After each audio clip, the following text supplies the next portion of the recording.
Hi, this is John, and this is my ninth video assignment of Fundamental Semiconductor Device 2. And in today's video, we're going to talk about the memories, especially SRAM and DRAM. So, we're going to talk about SRAM first. So, SRAM, the S in the SRAM stands for the static, and SRAM is a semiconductor which use the bistable latching circuit to save each bits in their devices. So we're gonna talk about the structure of SRAM first. So I have a little figures of the SRAM structures, but this is kind of dirty, so this will be better to explain. So there's a two passing gates, which is the MOS. So it has two MOS for the passing gates, and there's two inverters.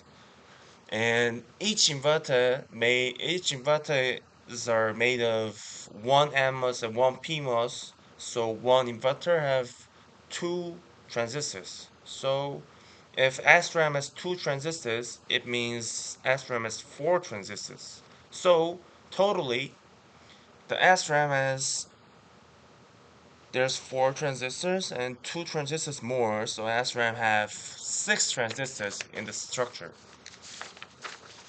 So we're gonna talk about the writing status when the beat line is 1 and beat line is 0.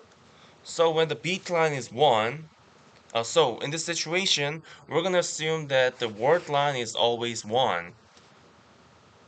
And if the word line is 1 and the beat line is 1, and you can see the M6, the MOS M6 will be on also.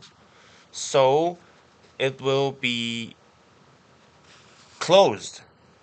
If this is a switch, it will be closed. And so the signal, the one signal from beat line will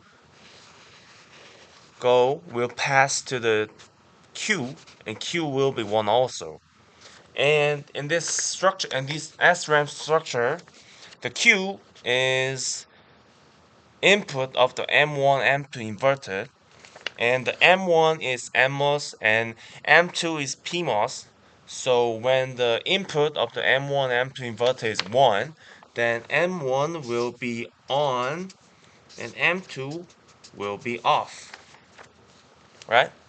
Like this. M1 is on and M2 is off.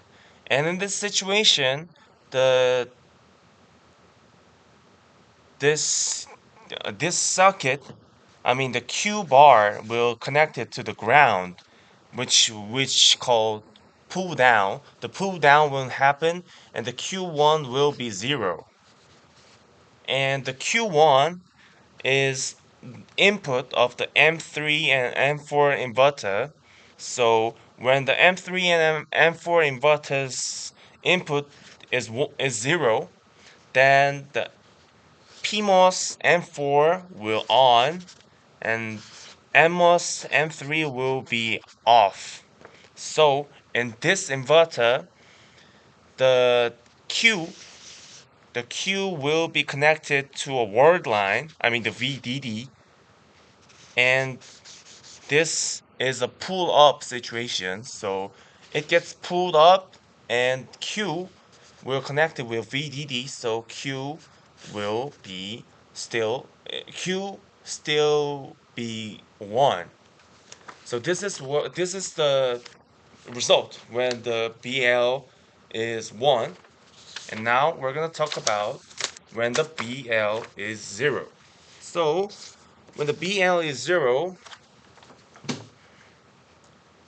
then the BL is 0, then the Q will be also 0, right?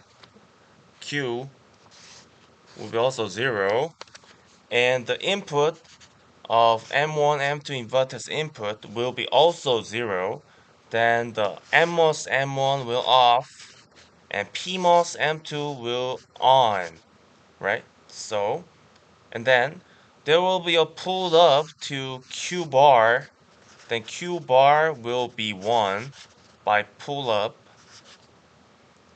of MOSFET M2. And when Q bar is 1 and the Q bar is M3 and M4 inverters input, so when the input inverters M3 M4 inverters input is 1, then the NMOS M3 will be on and PMOS M4 will be off. So the Q node will be connected with the ground like this. Connected will be ground, which is the pull down, and Q gets pulled down, so Q will be 0. And this is how it works when the SRAM's beat line has a 0 signal. And so this is the latch in here, and it has a it just cycled in the latch structure, and the data can't get out from this circuit. But there's a limitation that if we wanna if we wanna kept working, if we wanna keep this latch working, the VDD and the VS, I mean the resource and the redrain signal should be applied always, all the time. And if the and if the 1 voltage will be cut off, and the inside electrical signal cannot resist anymore, so the latch structure can't work properly. So it's the problem of the SRAM. And for the next, so before we gonna move to a DRAM, we're gonna talk about the SRAM a little more. So as I said before, SRAM has 6 transistors. So each transistor move really fast, work really fast, so it can move, it can transfer the datas, or if we want to read or write datas, it will be really fast. But it we have to make SRAM with 6 transistors, so the layout is really complicated. So it's a problem. And also each transistors will have to behave. We have to move electrically symmetry, but in the real world, in the ideal situation, the each transistors will be symmetry, but in this real world, it doesn't. It has kind of asymmetric characteristics. So when the each transistors will behave asymmetry, then the noise margin of the SRAM will be poor. And it's the main problem of the SRAM. And now we're gonna move to the DRAM, and I also have a structure of DRAM, and we're gonna talk about the DRAM with this figure. So for the first, we're gonna address signals to the word line, and when we add a signal to the word line, then the transistors will be closed. If it's a switch, it will be closed. The transistor will be conductive, and when we apply the signal at the beat line, then the signal will pass the transistor, and reach to the capacitor, and it will charge the capacitor. And if we cut the word line, then the transistor will open, like switch.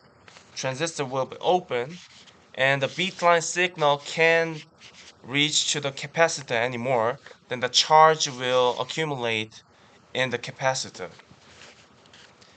And then after that, when we apply the signal or to the word line again, then the transistor will be conductive again, and the charge that accumulated in the capacitor before will pass through the transistor, and it will be, it will be pass away through the beat lines. So this is how it works, but there's a deal. But the DRAM use a capacitor, as you can see. No, this shit is kind of dirty, but as you can see, there's a capacitor in the DRAM, and the capacitor has a discharge problem, right? The discharging characteristics, I can say. So DRAM needs to do some jobs that can prevent the discharging problem of the capacitor, which called the refreshing. So the refreshing is we have to apply the signal to the word line.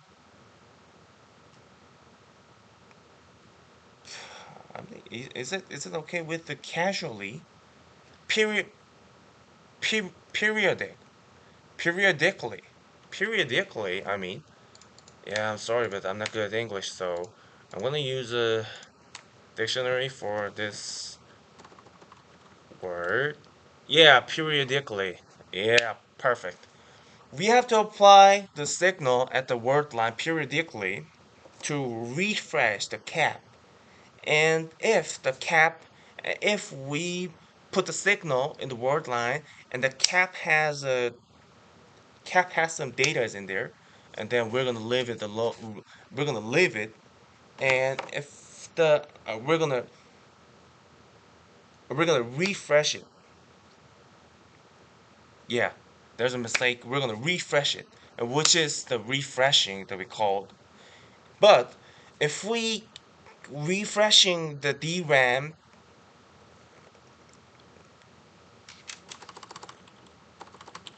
if we yeah, if we refresh the DRAM often, then there's a problem, because when we refresh the DRAM, we have to apply this voltage in the word line of the DRAM, so it will occur the it needs the power consumption, right?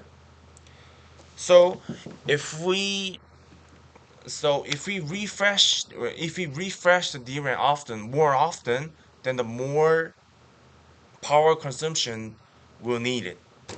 So how can we solve these problems? How can we solve the power consumption problem of the refreshing? So here's the deal. The refreshing is cause we refreshing technology is because of the is to figure out how to prevent the discharging problem of the DRAM's capacitor, right? So if the capacitance capacitance gets way bigger than before, then the discharging, if the same I mean I mean if there's a big capacitance capacitor in the DRAM, then if the same time passed, and the capacitors will be discharged, but if the capacitance is big like this, and like like several times passed and it discharged a little like this, and then we still have a lot of data that we can recognize it's one. It has data. The so if we don't want to refresh the DRAM often, we have to make big make the capacitance bigger. So as you know, the capacitance equation is a epsilon, which is the permittivity, times T over area, T over A. So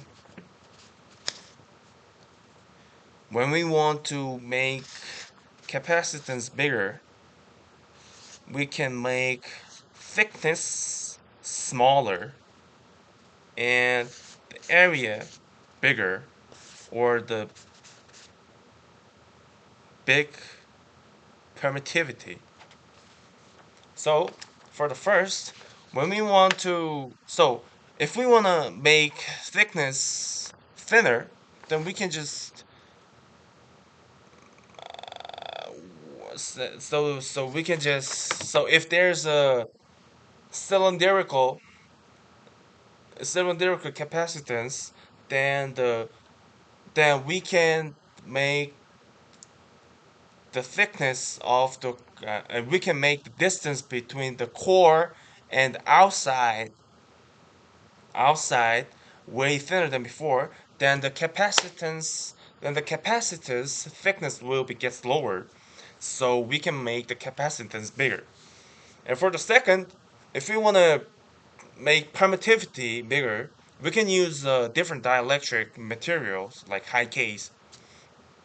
And if we want to make the capacitance area bigger, then we can, if there's a cylindrical capacitance in it, then we can make the capacitance height way higher, and the area will be gets bigger when the height will be higher.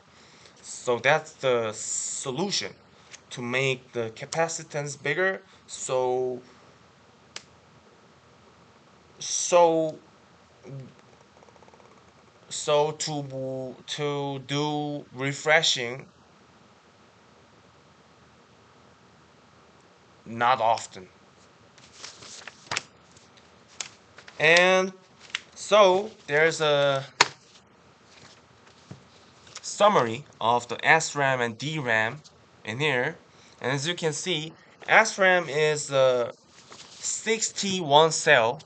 So the one cell is made of 6 transistors, but the DRAM is a 1T1 cell structure. And also, SRAM is high speed devices, but DRAM is slow. DRAM is slow. Is because of the capacitors discharging. So because of the capacitors, as I said before, DRAM needs the refresh technology, and it occurs the high power dissipation. So this is the summary of the SRAM and DRAM. I think I